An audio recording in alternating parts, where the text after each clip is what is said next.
Swivl Sessions, interviews with field service entrepreneurs. Get insights and strategies from those who took the leap and risked it all to start their own home service companies.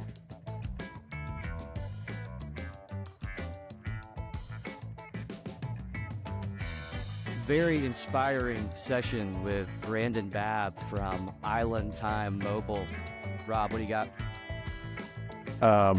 Brandon was super impressive. I always love to hear a young kid with a lot of ambition, and he's certainly one of them. 28 years old, and he's looking at hitting the $500,000 with his 3-year-old business that he started with a COVID check. So I like the fact that he seems to have no fear. So what was his tagline? He said, "Don't be afraid to do it." Yeah. Don't be afraid to do it. And he certainly wasn't afraid. So I like that the fearless youth is something I always to applaud. Talk about exceeding expectations. Taking that shot in the dark, leave your home state, come to a new state, start a company, and just to have the goals set that he has. I was just so impressed. And he said it had to work because it has to work. And I like That's right. that he put that. So, but Brandon Babb, Island Time Mobile. Enjoy the show. Enjoy. Tyson, are you okay? Trying to move my chair. Sorry. Good Lord, man. I'm the crafty veteran that I don't know what I'm doing. All Sorry, right, Brandon. No, you're right. All right. Welcome to Swivl Sessions, where we dive into the world of field service entrepreneurship. Now, before we get into today's interview, let's introduce the hosts you'll be hearing from.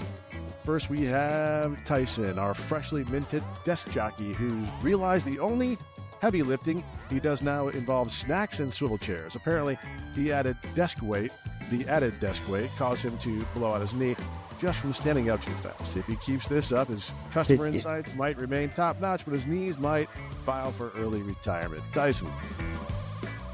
Really love that. I'd like you to meet Brandon Jeremy. Jeremy is working from home right now, where the coffee is free, the Wi-Fi is strong, and the dress code is pants optional. He calls it working remote, but Rob and I call it hiding.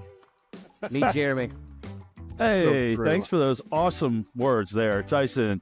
Brandon, finally, last but not least, I have the pleasure of introducing Rob, Swivl's operations expert, efficiency guru, and the guy we trust to streamline processes and optimize workflows. But apparently, none of that applies to assembling office furniture.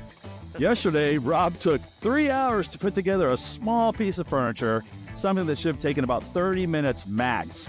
We watched in disbelief as he meticulously analyzed the instructions, second-guessed every step, and somehow turned a simple task into a full-scale engineering project. Meet Rob. God, could you have made that longer? That was epic. There's actually 2 more sentences I didn't read. Reminds me of the time I was telling Tyson that I did a Barbie dream house that was up until 5 o'clock in the morning drinking bourbon, so I was drunk as at 7 a.m. We'll cut this kids out. woke up. Yeah. All right. Anyway. All right. Today, we're excited to introduce Brandon Babb, the founder of Island Time Mobile Detailing, an award-winning auto detailing company in Destin, Florida. They offer a wide range of detailing service for your car, truck, including detailing, window tinting, and paint correction. We are really looking forward to hearing all about his journey to entrepreneurship and then some. So, Brandon, welcome to Swivl Sessions. It's great to have you here. How are things in Destin? Yeah, thanks for having me. Things are good. It's nice and 72 here today. Nice. Thank you much. We just had snow here a couple weeks ago, about That's 6 nuts. for the first time in 40 years. Holy moly. We know the difference for sure.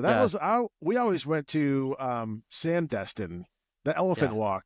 That's where we had. That's a long time ago. That's where the bodies are buried. We need to move on. Yeah. All right, so Brandon, as to get started here, we'd like to start with your background. We want to know what you were doing before you started Island Mobile Detailing. Yeah, so I graduated high school up in Tennessee in 2015. Went to tech school right after to become a welder. I was there for a year. Then I went to the welding field from 2016 to 2019 up in Tennessee, and then I decided to move to Florida. I had a job lined up, but it wasn't welding because I couldn't find a job welding. It was actually at a golf course here locally in Destin. Not bad. What were you doing? I was the grounds crew, so I would change the pin locations, Wait, clean don't the tell back. me. Were you at Burnt Pine or were you at Raven? Or No, I was. It's a course called Indian Bayou, okay, yeah. pretty much right down the road from where I live now. But I would change the pin locations, change tee locations, and then after that, they would have me weed eat all the lake banks. So it was a Wow. lot. Not quite Dangerous. welding. No, it wasn't welding. I wasn't getting paid as much as I was welding, but it was at least something to get me started here. So, did So, you move to Florida for welding or just other reasons, personal reasons? Just personal reasons. I Okay. just pack early up. mornings and fighting gator. Yeah. So Yeah. when you're working Gator at the stories? golf shop, Brandon, and then you decide you're not going to do the welding, and you're there at that golf shop, and then you decided to do the detailing. What was the shift to that? How did you get to that point of deciding to start your own business? Yeah, well, before the detailing, I actually did go find a welding job, and I worked there for about a year, and it was good. And then COVID hit, and then it wasn't so good. And then with that first stimulus check is when I started the business. I used that stimulus check to start this business in 2020. And then Well, from that's good. yeah, Good use of resources. I know a lot of people probably used it for not such great things, but I used it to try to create a life for me and my family. Good for you. You're the first person I think we've interviewed that has mentioned that they used a stimulus check to do something like that. Yeah. Right, guys? I'm pretty sure Yeah, that's no one's said that before, so I I haven't, like that. Yeah, that's great. Yeah, it was an easy decision. I always liked clean cars. I wouldn't necessarily call myself a car guy. I do appreciate really nice and clean cars. But when it comes to mechanic work, don't ask me. No. But my goal was I was making $560 a week at the fabrication shop, and that was my only goal when I first started. By myself, mobile. And then once I hit that point, I was like, oh man, this is great. Then next thing you know, we're jumping up to $1,000 a week, $2,000 a week, $3,000 a week. Love that's it. awesome. Love That's it. awesome. That's Then awesome. it just grows over time. And then right now it's going good. We actually just started offering PPF as well. So that's been a nice little what? What is that? Can you explain it to us? Yeah, the paint protection film. It's the clear film that goes on the paint to protect it from rock chips, debris, anything on the roadway. And then say if it gets scuffed up, we can remove it, then put on a new piece, and your paint is still fresh underneath. I need that on my car. It's black, and the front of it is just all chipped up. Yeah, From the Atlanta roads. Yeah, especially with black paint, you can get bug etchings or It bugs sounds like vehicle, and it leaves a permanent impression where the bug guts kind of eat away at the clear coat and leaving a permanent damage to the clear coat. it sounds like that's something that should be done in a shop. That's Yes. something that you do that in the shop. That's not just that's not the mobile part. No, we offer the only thing that's mobile really is the detailing portion. Our ceramic coatings, window film, and paint protection film is all at the shop. Are those difficult sells? It seems like I didn't know these things existed. These products or services. Those products kind of sell themselves in terms of what the client's looking for. Like if they're going on long road trips all the time, and protection film is the best way to go, especially on the front end. Yeah. You know, driving the highways, not very fun when it comes to rocks flying up. And then we're eventually going to get into windshield protection film that goes on the windshield to help keep it from getting rock chips. Oh yeah, I could use that. I'm dealing with that right now. Yeah, I'm excited for that, but that'll be very soon. All right, that's awesome. I like the. So talk to me about. I always like to ask guys like you about your expectations. So now you started your business with a little check from Uncle Sam. That is fantastic.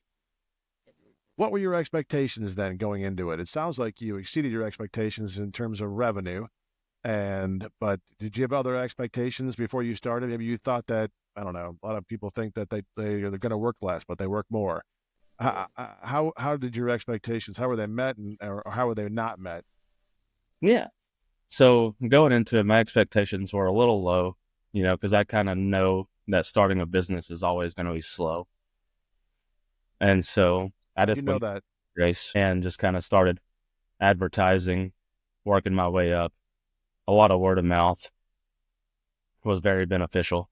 Starting out with friends' vehicles, giving them a pretty hefty discount, Sure. sometimes almost free. Everybody's best friend. Yeah. Yeah. Everybody wants the friend discount, but it was definitely beneficial in the beginning. And so after that, it really exceeded my expectations. So with your word of mouth, I mean, you're fairly new to the Destin area. Oh, you make friends fast? How does that work? Oh, yeah. Yeah, I've made a lot of friends. I'm actually in the Destin Chamber of Commerce. Meet a That lot of helps. people there. Yeah, we have a lot of friends through there, and they advertise our business for us. And then all the people there, they know who I am, know my wife, which helps me run it on the back end. Yeah. And if anybody's looking for car detailing, they send them our way.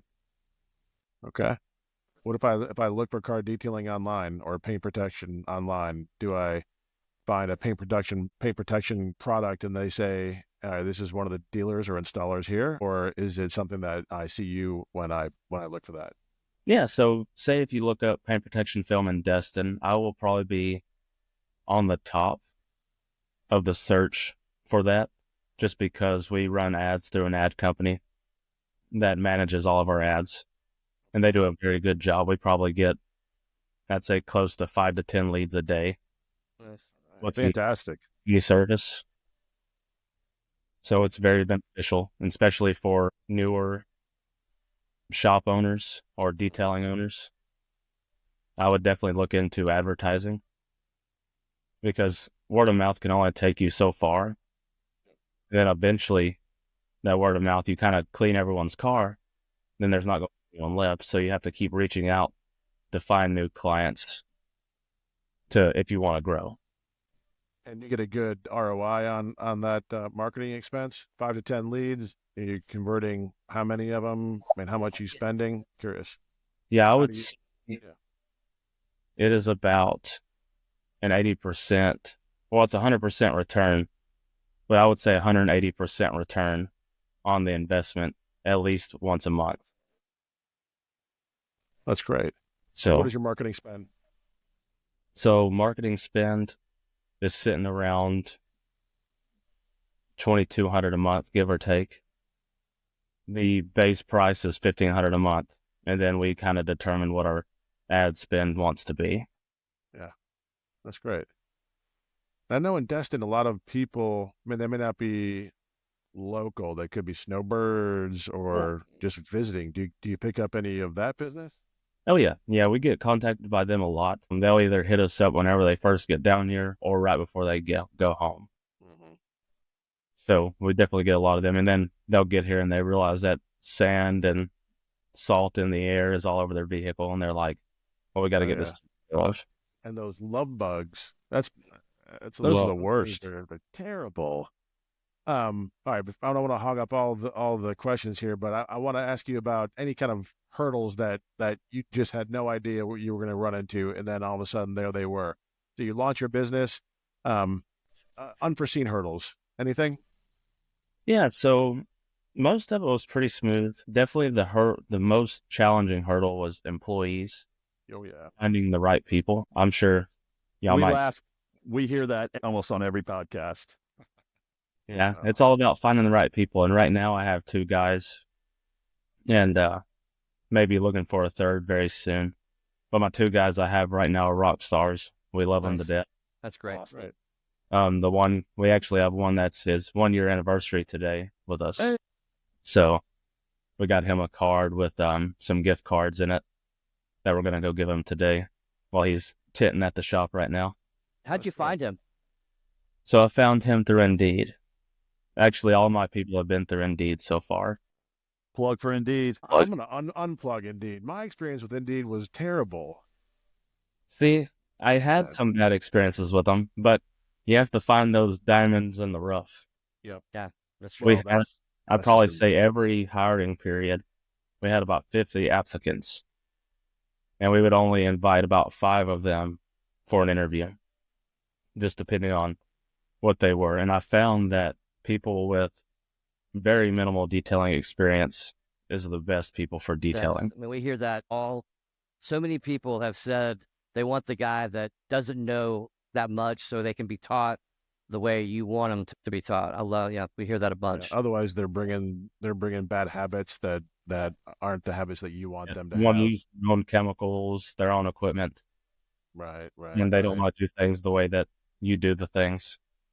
And then, we just look for mainly people that enjoy cars, but don't necessarily know anything about detailing. Well, one more question about employees. So, do you run like background checks? I know like you're rummaging through someone's basically, mobile home in a way. So, theft maybe is a concern, I would think. Yeah. Yeah, we run background checks on everyone that comes through, anyone that we at least offer the job to. Yeah, right. Before we bring them in fully. Yeah, I think you would have to. Yeah, it's tough out there. Being an employer is not easy. Yeah. So I'm going to recap here. So you've been in business for what? 4 years, 3 years, roughly? Okay, 5 years. And you have 3 or 4 employees? Mm-hmm. And then talking about your customer and actually what, are you detailing cars more or trucks or RVs or boats? Like tell us so people watching this will know what you do and what your main service is and then kind of who your customer is exactly. Yeah, so we mainly focus on vehicles as in cars, trucks, minivans, SUVs. We don't do boats or RVs, but we have contacts for people that call us and they're looking for it. We send them their way. And I think that's a good relationship to have because I don't really look at everyone as competition. There's a lot of cars here. I don't know if y'all have been to Destin recently, but there's thousands and thousands of vehicles here. And so we don't mind helping out the smaller companies or the companies that do what we don't do. So we send them their way.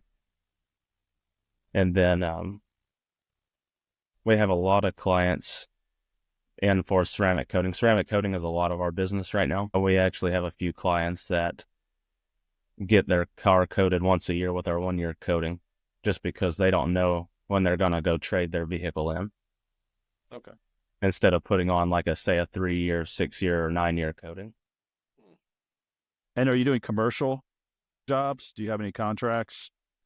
No, we don't really go with the commercial stuff just because we don't necessarily have the size of crew that it needs to do something like that. Maybe one day whenever we build the staff a little more, we can look into that.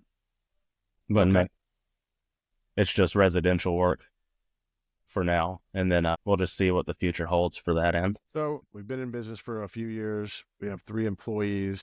I like to kind of gauge the size of the company. So what was your revenues for 2024? Yeah. So our gross, which I don't have the actual profit margin yet with the tax, the accountant is taking care of all that right now. Yeah. But our gross revenue was $254,000. Good for you. Great job. Love it. And obviously that's grown significantly from year 1, year 2, and this is year 3. What kind of growth rate do you recall offhand? What you kind of beats $560 a week, doesn't it? I personally pay myself $560 a week just because I have to. If I could, I wouldn't pay myself anything, and I would just keep putting all my money in business, which mostly that's right, reinvesting. But is it capital intensive? What kind of equipment do you have to purchase? Yeah, so like obviously we have to have the vacuum. That's the most important thing when it comes to detailing. Is that a truck mount, the one kind that you would bring into a home to do carpets? No, we actually just use rigid from Home Depot. Mm-hmm. It's easy, convenient. If it goes out, we can just go to Home Depot and get another one. It's just a shop vac, right? Yeah, just a shop vac. It could be a smaller one, bigger one.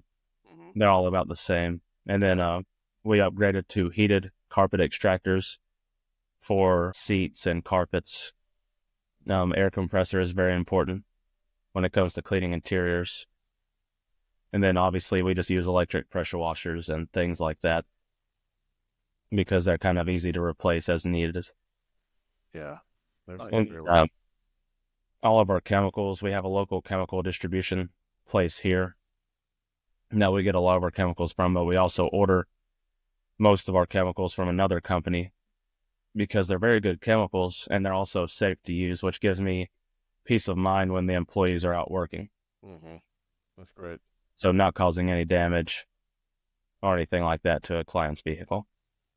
Yeah. And then within this next year, we're actually going to try to distribute those chemicals ourselves through the shop. So that way, Nice. if people don't want to necessarily pay for detailing, they can still come get the same products we use to clean their own car. There you go. Are you going to brand them Island Time, or are you going to just sell them as is? They're just going to be sold as is. They don't do white labeling. There is a company close that does do white labeling. Mm-hmm. I'd rather just be transparent with people. I'm a very honest person. If somebody books something that they don't necessarily need, like say we had a client yesterday that booked a headlight restoration. He brought it in and he didn't need it at all. So we just took it off and did the other service that he was looking at. Does Could that headlight? he comprehend that you were actually doing that for him? Yeah. Does that headlight restoration work? That really, I need it on mine. There's a couple ways you can do it. So the way that it'll last the longest is actually sanding it down and then clear coating it. But there is a way to kind of prolong the yellowing, is that you can sand it down and then polish it all out, polish out all the scratches, and then put a ceramic coating on it or something. But I haven't necessarily seen that to be super permanent, but I've seen it last a couple of years. Brandon, in all these podcasts, we talk to roofers or electricians or plumbers. We've been seeing that there's a kind of a centric software platform that goes with that particular area. Is there a one for your industry? Is there a go-to platform for detailing or for scheduling or sending invoices, or how you guys do business? Yeah, so we do use a scheduling platform that takes care of the employees clocking in and out, the scheduling, leads, automation. Don't want to throw too many shameless plugs in here because I know y'all are a software as well, correct? We are. Oh yeah. But we love to know who we're up against. Yeah, and I think they're strictly for the automotive industry. Got it. Okay. As in detailing and window tint shops. That's what they created it for. Because the owner of it, his name is Sean. He's up in Canada, and he had the detailing business before the software. And what he did was he created that software because he was filling a need that he was needing in his business. Sounds familiar. Yeah. Sure does. Yeah, and then, so we don't push back on any card transactions. So it makes it very convenient for the clients and us. What do you mean pushing back on the card transactions? Yeah, so if you go to a business here in town and you pay with card, it's like a 3% increase because you paid with card. Yeah. Okay. And that's just them paying that fee. Right. So you don't. So you just build it in. Yeah, Price. to the price. Yeah, of course. I mean, and some people they do that. In fact, I think we're going to have that option shortly to be able to charge that fee back. Yeah, and then another word of advice. I don't know how many detailers may watch this episode or not. All of them. Yeah, we hope so. But no matter how small you are, always collect income tax or taxes for your services. We found that out the hard way last year. We thought that we were a service, so we didn't have to charge taxes. Well, whenever we started hiring employees W-2 and through the IRS and everything, they started digging into us and found that we had been paying sales tax. So we had to back pay from April all the way to September. Yikes. Which was not fun. But you had not been charging sales tax, yet Yeah. you owed it. Yeah. Yep. So the only time that you won't charge sales tax is if someone is tax exempt and they can give you the right paperwork that proves that they're tax exempt. I think it's a little hazy and it's different in different states. I Yeah. know in At least it is. Georgia. Yeah. Okay. All right. Yeah. And that's, I'm not going Yeah, to say so- But it is, anymore. but it's a service though. That's what's weird. It is a service. Well, in some states, The way they explained it to us was if anything goes on the vehicle that can't be removed with water, you have to charge sales tax. yeah, because you're selling a good then. Yeah. And is So- it sales tax on the service, but not just the materials that you're adding to it? Yeah. Yeah. We Hmm. pretty much have to add that 7% to the full service. Interesting. But that is in the state of Florida, so some states may vary. But Florida if- doesn't have state income tax, so maybe that's why it's a little different. I'll bet you're right. They get yeah. you somehow. Yeah. All right.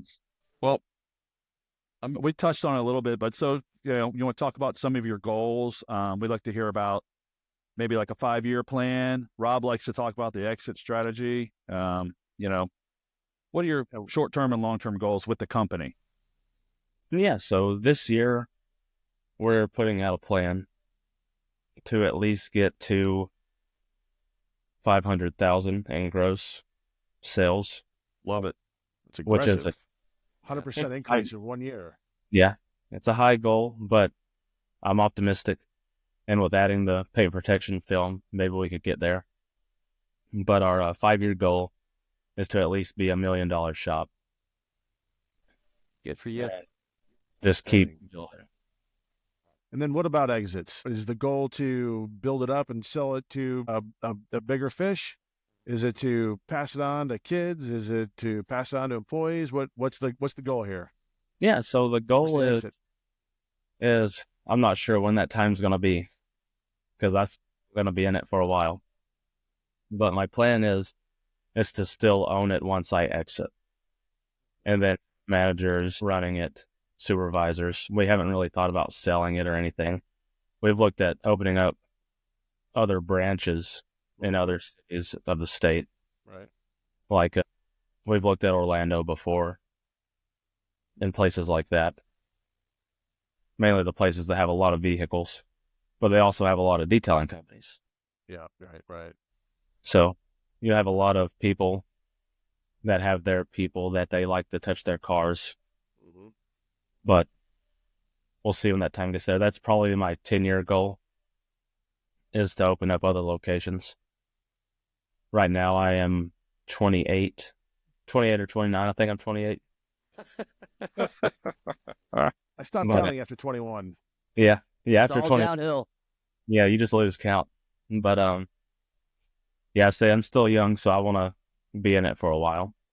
Well, it sounds like you had the right recipe to hit those goals for sure. I mean, you're utilizing, I think, all the right leverages, and you have the right attitude in terms of just integrity and honesty, and finding the right employees and the right customers. So, we've covered a lot of ground, and I'll tell you, I mean, like I'm personally impressed. I've Yeah, we all are. hearing what you're saying, and I think your journey building Island Time mobile detailing is pretty inspiring. So what would you, if you were to talk to someone else out there in the world that's looking at doing something like this, maybe not to compete with you, but starting a detailing shop or vehicle service, what would you give me some final advice that you would give to some youngin who's looking to do this, follow in your footsteps? Give us some advice. Yeah. I would say don't be scared to do it and have faith that it's going to work out because it has to, especially whenever you do like I did and stepped away from my job to start this with making no money. So I had to have the faith that it was going to work because it had to. And I have people that contact me about starting their business, and you can I'd say start a detailing business for around $500 if you had to. Just getting the minimums of what you need to get started. And then just one client after the other, keep growing. That's great. Well, we appreciate it. It's an incredibly enlightening conversation. So huge thanks to Brandon Babb for sharing those valuable insights and stories. It's great to see how much your hard work and passion and dedication that you put into building Island Time Mobile Detailing and how it's paying off. For all of you watching or listening, if you're in the greater Destin, Florida area and are in need of auto detailing services, make sure to reach out to Island Time Mobile Detailing. You can find their contact information right here on the screen. Put your finger up, Brandon. Point, a little more the other way. There you go. And believe me, you can trust that you're working with a true, reliable expert in the field. So once again, thank you, Brandon, for being here with us on Swivl Sessions. Appreciate you guys having me. Thanks, Brandon. Say it, Rob. That's a wrap. Hey, Brandon, very impressive, man. You've done a lot with that short time down there. That's just awesome. Nice work. Thanks for listening or watching. Swivl's field service software is everything you need to run your field service business for free. Till next time, check us out at swivl.tech. That's SWIVL.tech.